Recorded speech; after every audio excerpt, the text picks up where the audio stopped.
Ngayon ay bibigyan ko kayo ng ideya kung paano pagdugtungin ang vertically ang dalawang kawayan na di ginagamitan ng pako o anumang pandikit.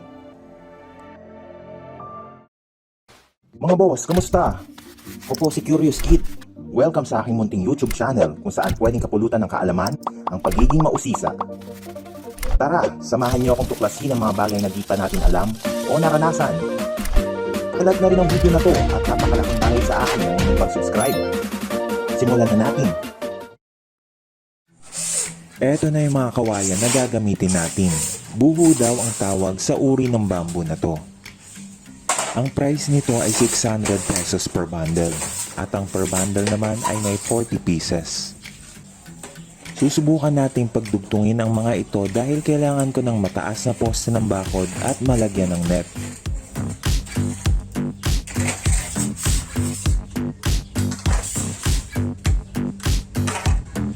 Ang sukat ng bawat isa nito ay halos 6 feet lamang. Pero ang kailangan sa gagawin ko ay dapat umabot ng 18 feet.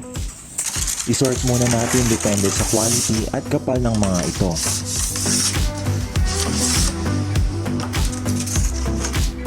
Ang unang ginawa ko ay nag-split ako ng kawayan, then ipapasok ko ang mas maliit sa loob nito.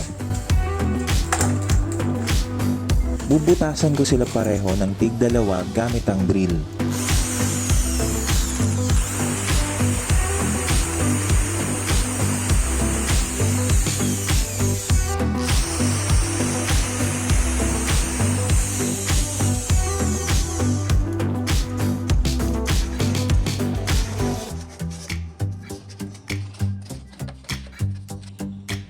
Dapat ang pagkakabutas ng pangalawang buho ay akma sa mga butas nung nauna.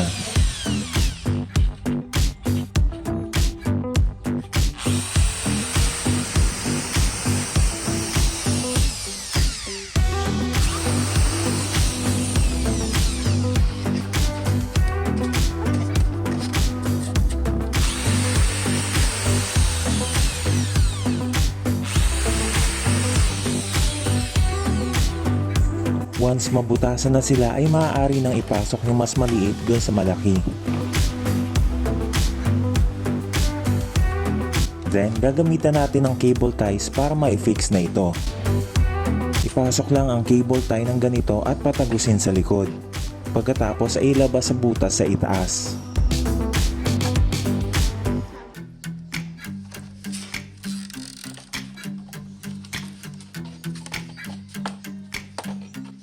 Lagyan din ng cable tie ang magkabilang side ng butas para mas stable yung nakasplit na kawayan.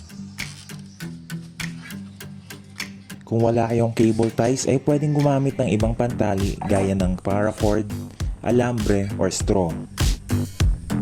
Mas okay sa akin tong cable ties dahil madali lang higpitan at ilak. Ayan, matibay ng pagkaka-joint ng ating bamboo. Ang tawag nga pala sa paraan na ginawa natin para mapagdugtong ang mga kawayan ay drill lashing.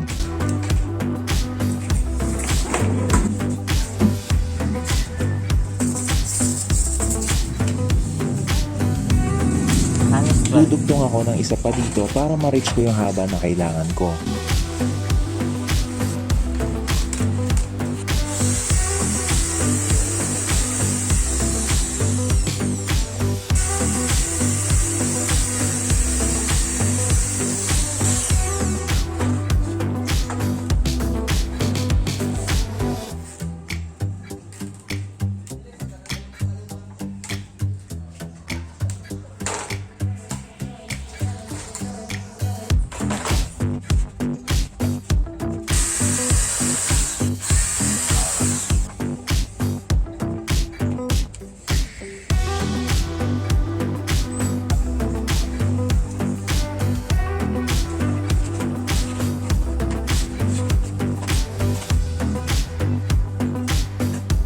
Ngayong ayos lang haba ng gagawin kong mga poste ay pwede ko nang simulan ang pagbabakod. Salamat nga pala sa bayaw ko sa pagtulong dito.